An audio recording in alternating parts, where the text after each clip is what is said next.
सारी झुग्गी झोपड़ियों के अंतर्गत जो एसआरए का प्रकल्प है, वो प्रकल्प के अंतर्गत बिल्डर जैसे भ्रष्टाचार कर रहे हैं, सारे बिल्डर नहीं, कुछ बिल्डर गरीबों को न्याय कर रहे हैं और कुछ बिल्डर है जो अपना आपसी फायदा देख रहे हैं। तो ऐसे चलते फिरते एक सूचना मुझे मिली कि आनंद सहकार गृहोन्मुलन संस्था है। आनंद सहकार गृहोन्मुलन संस्था में बहुत बड़ा स्कैम, रैकेट, घोटाला, भ्रष्टाचार हुआ है। तो मैं एक सामाजिक कार्यकर्ता होने के नाते उस सूचना को फॉलोअप करने लगा। फॉलोअप करते करते गुप्त सूचना के अंतर्गत जब मैंने देखा कि यहाँ तो वाकई बहुत बड़ा भ्रष्टाचार हुआ है, तो मैं एसआरए, सीईओ, गृह निर्माण विभाग के वरिष्ठ अधिकारी सबको मैंने एक तकरार अर्जी दी। एक सामाजिक कार्यकर्ता होने के नाते सब अर्जी करने के बाद किसी ने इसके ऊपर सुनवाई नहीं की। मैं बहुत बार गया कि महाराष्ट्र शासन का इसमें बहुत बड़ा नुकसान हुआ है, महाराष्ट्र शासन का घोटाला हुआ है, इसमें सरकार के साथ फसवणूक हुई है। सरकार को महाराष्ट्र गवर्नमेंट गृह निर्माण संस्था को अंधेरे में रख के बिल्डर और कुछ उनके साथ मेरे हुए लोगों ने सरकार का बहुत बड़ा महसूल घोटाला किया है। तो इसका मैंने बहुत सारे फॉलोअप लिए, बहुत जगह एलिगेशन किए, तकरार डाले, आईटीआई डाले। आईटीआई कार्यकर्ता होने के तक मुझे आईटीआई अंतर्गत पता चला कि वाकई में इसमें बहुत बड़ा भ्रष्टाचार हुआ है। तो कोई सुनवाई नहीं हुई, सीईओ ने की, चीफ पुलिस अधिकारी है गृह निर्माण के, उन्होंने कोई सुनवाई नहीं की। किसी ने तकरार अर्जी पे आईटीआई पे मेरा फॉलोअप नहीं लिया। तब मैंने ऐसा लगा कि अभी कुछ होने वाला नहीं। अगर सरकार को भ्रष्टाचार खुलासा करना है तो मैंने एडवोकेट को ढूंढना चालू किया। तो एडवोकेट ढूंढते ढूंढते मुझे अविनाश दुबे की पहचान हो गई। तो उनको मैंने पूरा प्रकल्प सामने रखा और बोला इस प्रकल्प के अंतर्गत महाराष्ट्र शासन का बहुत बड़ा नुकसान हो गया, तो आप इसके अंदर एक PLI हाई कोर्ट में दाखिल करके सरकार का जो नुकसान हुआ है उसका भरपाई करो। तो इन्होंने मेरा काम लिया है।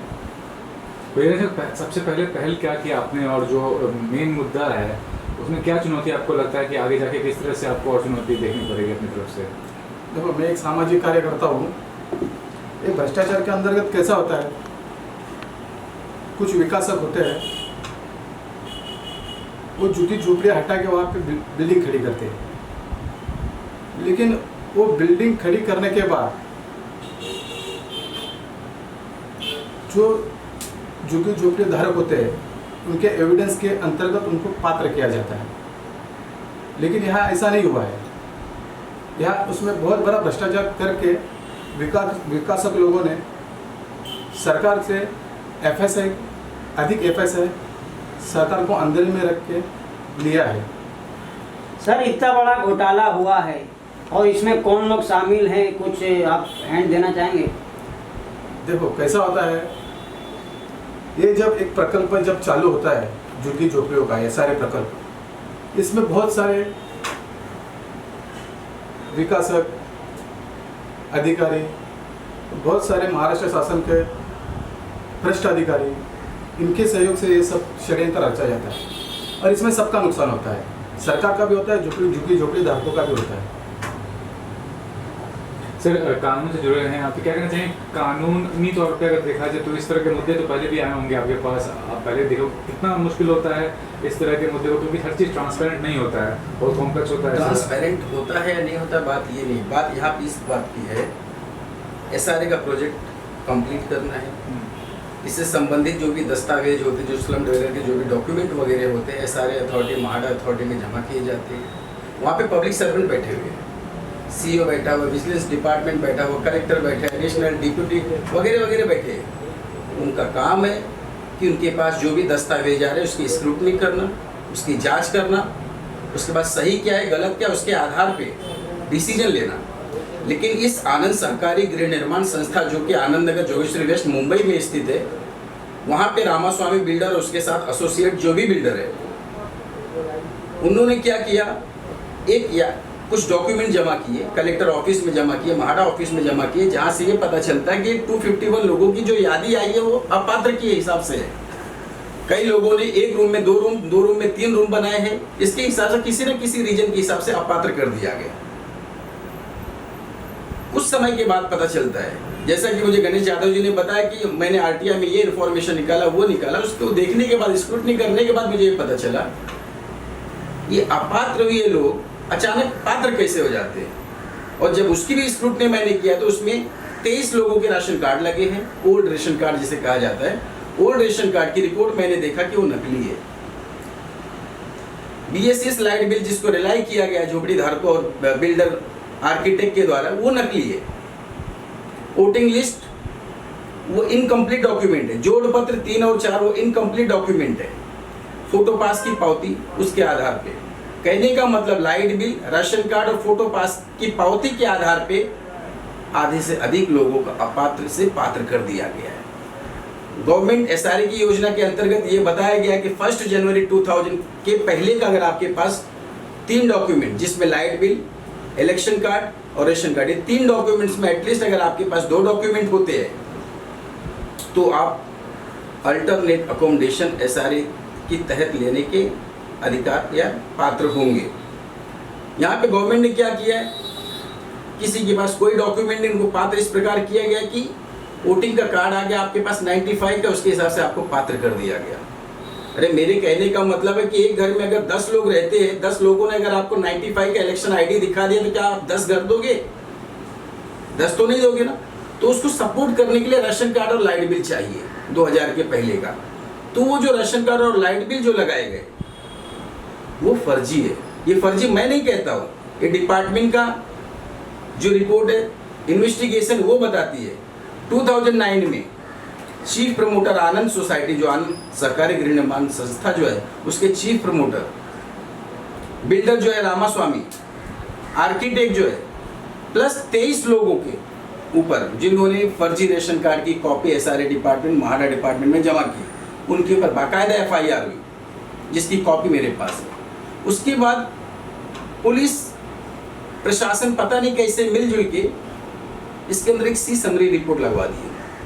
ओशिरा पुलिस स्टेशन सीनियर पीआई और जो इन्वेस्टिगेटिंग ऑफिसर थे नारायण राउत, इन लोगों ने मिलकर कोर्ट के सामने एक सी रिपोर्ट जमा कर दिया। और सी रिपोर्ट में ये बताया गया है कि 23 लोगों के रेशन कार्ड असली है कि नकली है ये सिद्ध नहीं हो रहा है, इसके लिए सी समरी। और 23 लोगों के स्टेटमेंट में ये देखा गया है, उसमें बाकायदा लिखा गया है साहब मेरा गुम गया, मेरा गुम गया, मेरा गुम गया, सबका गुम गया, लेकिन मिसिंग कंप्लेंट किसी का नहीं है, पुलिस सर्टिफिकेट नहीं है। मिसिंग सर्टिफिकेट तो होना चाहिए। नियम के हिसाब से अगर आपके पास अवैध रूप से कोई भी आई कार्ड पाया जाता है, इलीगल पाया जाता है, फोर्स फैब्रिकेटेड डॉक्यूमेंट पाया जाता है, तो आपको ये प्रूव करना है, साबित करना है सिस्टम के सामने कि ये आपके पास जो भी आई कार्ड है वो डुप्लीकेट नहीं, ओरिजिनल है। इसके बावजूद भी रजिस्टरिंग ऑफिसर जो कंप्लेनेंट बनता है एफआईआर में, उसने ये कहा है कि हमारे दस्तावेज में, हमारे रिकॉर्ड में, रजिस्टरिंग ऑफिसर के रिकॉर्ड में ऐसे 23 रेशन कार्ड की कोई एंट्री नहीं है। मतलब ये साबित होता है कि रेशन रिकॉर्ड में एंट्री नहीं है, इसका मतलब नकली है। और थोड़े समय के बाद वही रजिस्टरिंग ऑफिसर जो कंप्लेनेंट है वो अपने स्टेटमेंट में, एडिशनल स्टेटमेंट में कहता है जो कुछ भी दस्तावेज थे वो सब जला दिए गए। तो जला दिए गए और हमारे रिकॉर्ड में अवेलेबल नहीं, इन दोनों में फर्क है। ये अपने आप में डाउट क्रिएट करता है। इस प्रकार 23 लोग अपात्र होते हैं लेकिन उनको पात्र किया गया और क्राइम को छिपाने की कोशिश की गई है। उसके बाद बीएसएस का लाइट बिल भी बाकायदा बताता है कि ये सब फर्जी लाइट बिल बनाए गए, उसके ऊपर भी कोई सुनवाई नहीं है। पीच होल्डर कार्ड जो रिसीट, जो फोटो पास की पावती बनी, वो उसकी रिपोर्ट बता रही कि हमारे रिकॉर्ड में अवेलेबल नहीं है। 2000 की झोपड़ी गन्ना पावती जो कि जुलाई अगस्त 2000 में सर्वे हुआ था, वो भी अपने रिपोर्ट आई है बाकायदा, वो बताते हैं कि हमारे रिकॉर्ड में ऐसी कोई भी इंफॉर्मेशन अवेलेबल नहीं है। तो ये अपने आप में एक पागल आदमी भी समझ सकता है कि क्या चल रहा है।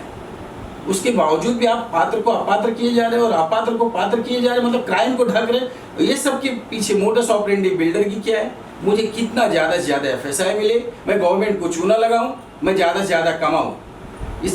इसके बिल्डर के वश की बात नहीं कि अकेले वो एफएसआई ले लेगा। इसके पात्र और कौन है? कलेक्टर है। सिस्टम हमारा पूरा, हमारा सिस्टम जो करप्ट हो चुका है वो बिल्डर को कहीं ना कहीं से हेल्प कर रहा है। जो कि ड्यूटी जिसके लिए गवर्नमेंट ने उसको अपॉइंट किया है, उसका काम ये है कि हर डॉक्यूमेंट की स्क्रूटनी करे। क्या फ्री में बैठ के पगार ले रहा है? वेतन किस लिए ले रहा है? सरकार को बचाने के लिए ले रहा है, सरकार की सेफ्टी के लिए ले रहा है कि बिल्डर के लिए ले रहा है? बिल्डर क्या से उसे खाना जा रहा है? नहीं, लेकिन उसे अपना पेट भरना है और उसे भी मालूम है होते जाते क्या होगा। इंक्वायरी बैठेगी, ये बैठेगी, वो बैठेगी, जब तक तो जो होना हो जाएगा। आज जो कुछ भी भ्रष्टाचार हो रहा है मैं उसके ऊपर उंगली उठा रहा हूँ और इसके लिए मैंने ये पिटीशन तैयार किया और SRA में आज फाइल कर दिया हूँ। और मेरी अगले 5-6 दिन में हाई कोर्ट में भी PIL दाखिल होने जा रही है इस पूरे प्रोजेक्ट के ऊपर कि इस पूरे प्रकरण में इंक्वायरी की जाए, CBI या SIT की टीम बैठाई जाए और पूरे प्रोजेक्ट पे स्टे हो। और जितने लोगों ने फर्जी पेपर बनाया है, जितने लोगों ने फर्जी पेपर बनाया है उनसे इंक्वायरी की जाए, उनके ऊपर FIR लिया जाए, उन्हें अरेस्ट किया जाए। जनरली आपने ये भी देखा होगा, पुलिस FIR लेती है, अरेस्ट करती है, डाल देती है जेल में, उसके बाद छूटना नहीं छूटना कोर्ट के ऊपर, कोर्ट जाने वो जाने। इस पूरे प्रकरण में FIR होती है, कोई अरेस्ट नहीं होता, कुछ नहीं होता, इंक्वायरी होती है, उसके बाद सी समरी की रिपोर्ट बना दी जाती है। ये सिस्टम चल रहा है हमारा। तो मेरे कहने का मतलब ये जो बिल्डर ने गलत किया है, आर्किटेक्ट ने गलत किया है, सिस्टम के साथ खिलवाड़ किया है, इसको मैं किसी भी वे से माफ़ नहीं करना चाहता और मैं इसके लिए फाइट करूंगा और वहाँ के लोगों को मैं इंसाफ दिलाने की कोशिश करूंगा। सवाल ये होता है कि आज फर्जी पेपर के आधार पर उनको पात्र किया जा रहा है, वो मासूम लोग हैं, उन्हें नहीं मालूम है। चीफ प्रमोटर इसका जिम्मेदार होता है। चीफ प्रमोटर ने पूरे दस्तावेज जमा किए, कुछ फर्जी उसने बनाए, जमा उसने किए, सिग्नेचर उसने एप्लीकेंट स्लम डवेलर की लिया, बिल्डिंग बन जाएगी, लोगों को पोजीशन मिल जाएगा। पोजीशन मिलने के बाद क्या होता है, 10 साल के बाद, 15 साल के बाद हाई कोर्ट में कोई जनहित याचिका दायर होगी, वहां से रिपोर्ट मांगी जाएगी कि इसमें क्या हुआ, इतना स्कैम हुआ, घपला हुआ, कहाँ गए, उनको ढूंढा जाए। उस टाइम पे एक नोटिस आती है कि आप 48 आवर्स में 2 दिन के अंदर जगह खाली कर दीजिए, नहीं तो हम पुलिस प्रोटेक्शन के साथ आएंगे, ताला ले लेंगे। उस टाइम वो बिल्डर कहाँ रहेगा? उस टाइम वो वास्तु विशारद जो है, आर्किटेक्ट, वो कहाँ होगा? उस टाइम के जो कंसर्न ऑफिसर है, CEO, कलेक्टर वगैरह वगैरह कहाँ होंगे? इतनी सारी कंप्लेन देने के बाद भी अगर इनके कान पे जू नहीं रेंगती है तो मैं समझता हूँ कि ऐसे लोगों को सस्पेंड कर देना चाहिए, डिसमिस कर देना चाहिए। ये पब्लिक के लिए काम नहीं करे, पब्लिक से पगार ले रहे हैं, सरकार के थ्रू पगार ले रहे हैं और काम कर रहे हैं प्राइवेट आदमी का। इसके लिए मैं ये चाहता हूँ कि मेरी इस मुहिम में मुझे लोगों का साथ चाहिए। मैं जिसके लिए आप लोगों का सपोर्ट ले रहा हूँ, इस स्कैम को मुझे ढंग से खुलासा करना है और बिल्डर को भी पता चलना चाहिए कि सिस्टम में रह के तुम सिस्टम के साथ गलती कर सकते हो, लेकिन सिस्टम में भी ऐसा कोई बैठा हुआ है जो तुम्हारी धज्जियां उखाड़ सकता है। ये मेरा आप लोगों से रिक्वेस्ट है कि आप इस स्कैम को अपने अपने ढंग से लोगों के बीच में प्रसारित कीजिए और दिखाइए। सर, जैसा कि इतना बड़ा फर्जी बाड़ा आप बता रहे हो, इतना बड़ा फर्जी बाड़ा हुआ, घोटाला हुआ, इसमें तो कहीं ना सिर्फ बिल्डर ही नहीं, ये सरकारी मतलब डिपार्टमेंट महाराष्ट्र सरकार का तो नुकसान हुआ ही है, लेकिन इसमें महाराष्ट्र सरकार के गवर्नमेंट ऑफिसर भी मिले हुए। तो अभी आप लोग इसके लिए मतलब आगे क्या कदम उठाने वाले? अभी जैसे कि जिस ऑफिसर को ये ड्यूटी दी गई थी कि पात्र किसे करना है किसे नहीं करना है, उस ऑफिसर ने जानबूझ के फर्जी पेपर के आधार पर लोगों को पात्र किया। वो लिस्ट इसके अंदर है और एकदम खुले रूप से मैं बता सकता हूँ, इसके अंदर महाडा के पूरे ऑफिसर, जितने भी ऑफिसर है, CEO तक, ग्राउंड से लेके जो टॉप मोस्ट के ऑफिसर है, वो सबका इन्वॉल्वमेंट है। जो 2009 में FIR हुई थी रेशन कार्ड के इशू को लेकर, उसके हिसाब से देखा जाए तो सीनियर PI जो ओशिवरा पुलिस स्टेशन के थे, नारायण राउत, वो भी आरोपी बनते हैं। इसके अंदर एक सहायक सरकारी वकील है, सरकारी वकील को बाकायदा मालूम है सी समरी रिपोर्ट कहाँ बनानी चाहिए, कहाँ नहीं बनानी चाहिए, लेकिन उसने अपना दिमाग नहीं लगाया। इसका मतलब पर्सनल इंटरेस्ट आता है यहाँ पर, पर्सनल बेनिफिट के लिए लोगों ने काम किया है और इस चीज़ के लिए मैं पीछे नहीं हटूंगा। मुझे अगर सुप्रीम कोर्ट भी जाना पड़ेगा मैं जाऊँगा। सर, कहीं ना कहीं ये तो बहुत बड़ा घोटाला हुआ है। ये तो एक घोटाला सामने आया, ऐसा तो महाराष्ट्र में कितने, मुंबई में घोटाले होंगे जहाँ ना कहीं नीचे से ऊपर तक सिस्टम मतलब इसमें करप्ट है। तो उसके लिए क्या कहना चाहेंगे, क्या इसमें कार्रवाई होनी चाहिए? इनकी FSI रद्द होनी चाहिए। जितने भी आरोपी बनते हैं, जितने लोगों ने फर्जी डॉक्यूमेंट का इस्तेमाल किया है, उनको जेल में भेजा जाए, इस प्रोजेक्ट पे स्टे लाया जाए। मैं आप लोगों से कहना चाहिए, बच्ची महाराष्ट्र और इंडिया लेवल की अगर बात करें, मेरे पास जो आएगा मैं उसकी मदद कर सकता हूँ। मेरे पास जैसे गणेश यादव ने अप्रोच किया तो मैं उनकी मदद कर सकता हूँ ना। मुझे मेरे पास अगर कोई दूसरा आके बोलेगा सर मेरे साथ भी तकलीफ, मैं उसकी हेल्प करूंगा। तो आज के टाइम पर, आज के समय पर गणेश यादव को ऐसा लग रहा है कि ये सब गलत हो रहा है, इसके लिए इन्होंने हिम्मत किया है, ये सराहनीय है। और मुझे इस बात का भी पूरा भरोसा और अंदेशा है कि जब बात फैलेगी तो कहीं ना कहीं से मेरी भी जान को थ्रेट हो सकता है, गणेश यादव की जान को भी थ्रेट हो सकता है, सरकारी मशीनरी से भी हो सकता है, या बिल्डर की लॉबी से भी हो सकता है थ्रेट। लेकिन मुझे उसका कोई फिक्र नहीं, मरना तो सभी को एक दिन है ना, लेकिन मैं पूरी धज्जियां उड़ा के जाऊंगा यहाँ से। ओके, और कोई क्वेश्चन? 284 FIR नंबर 2009 में हुआ है। किसके ऊपर हुआ है? विकासक Ramaswamy, Nimesh global. Architect chief promoter Mohammad Mashuk और अन्य 23 लोग जिनके नाम पात्र की लिस्ट में आए हैं, उनका सीरियल नंबर ये लिखा हुआ है। और शिवरा पुलिस स्टेशन आप देख सकते हैं। अब इसके अंदर जो कंप्लेनेंट है कमलाकर सुरवड़े, ये रेशनिंग ऑफिसर है। रेशनिंग ऑफिसर के अगर हम इस पे गौर करते हैं तो सबसे अच्छी बात है, गणेश यादव जी ने जो कंप्लेन किया था, इन्होंने विजिलेंस ऑफिसर को लिखा, विजिलेंस ऑफिसर को कंप्लेन किया कि इस बात की इंक्वायरी होनी चाहिए, लेकिन कोई इंक्वायरी नहीं। उसके बाद इन्होंने दूसरा लेटर भी लिखा रेशनिंग ऑफिसर को, अभियंता को लिखा कि इस पे इंक्वायरी होनी चाहिए। ये जो आप नाम सीरियल नंबर देख रहे हैं, ये सब फर्जी लोगों के हैं, सिर्फ रेशनिंग से रिलेटेड है। BSCS के लाइट बिल इतने लोग, ये कम से कम 100 लोग हैं, 100 लोगों ने फर्जी लाइट बिल का इस्तेमाल किया। तो और किसी ने उठाया था क्या? विधानसभा में मैटर गुजा हुआ था, गजानन कीर्तिकर साहब जब MLA थे, उन्होंने सवाल को उठाया था। हफ्ते 10 दिन तक गर्मी थी बातों में, उसके बाद पता नहीं क्या हुआ, कौन से वे पे गए, उसके बाद से उन्होंने आज तक इस मुद्दे में, इस स्कैम के बारे में कोई भी खुलासा नहीं किया, न ही उठाया। और अभी हाल फिलहाल में अगर देखा जाए तो एक BJP के लीडर है, हमारे खास दोस्त है जावेद खान जी, उन्होंने भी मुद्दा उठाया। उसके बाद आगे पर्पज तुम्हारा क्या था, स्कैम का खुलासा करना था या नहीं करना था, इसके बारे में आपको आगे अप्रोच करनी चाहिए थी, कोर्ट में जाना चाहिए, कंप्यूटर अथॉरिटी में जाना चाहिए। आप लोग शांत हो गए। और 2-3 सोशल वर्कर जो मनसे के हैं और शिवसेना के लोग हैं, उन्होंने भी आवाज़ उठाई, लेकिन सभी लोग शांत हो गए। कोई भी अभी तक SRA में इस प्रकार की पिटीशन को नहीं फाइल किया, न ही अभी तक मुझे किसी ने बताया कि मैं PIL के मूड में बैठा, मैं PIL फाइल करूंगा या आप फाइल करेंगे या मेरी मदद करेंगे। इस बात पे किसी ने बात नहीं उठाई है, जो कि गणेश यादव ने डेयरिंग करके बात उठाया हुआ है। कहीं ना कहीं इस बात को दबा दिया गया सर, कहीं ना। अब कोई आज के टाइम में कोई पागल नहीं है, ये माना जा सकता है, कहा भी जा सकता है मामले को दबाया गया है। जिस प्रकार पुलिस ने दबाया, ओशिवरा पुलिस स्टेशन ने, सीनियर PI ने, नारायण राउत ने, कलेक्टर, लोगों ने मिलकर मैटर को दबा दिया। हमारी इतनी कंप्लेंट जाने के बाद भी कोई सुनवाई नहीं हो रही, तो सिमिलरली कहा जा सकता है कि मैटर को दबाया गया है। ओके सर, ओके, धन्यवाद।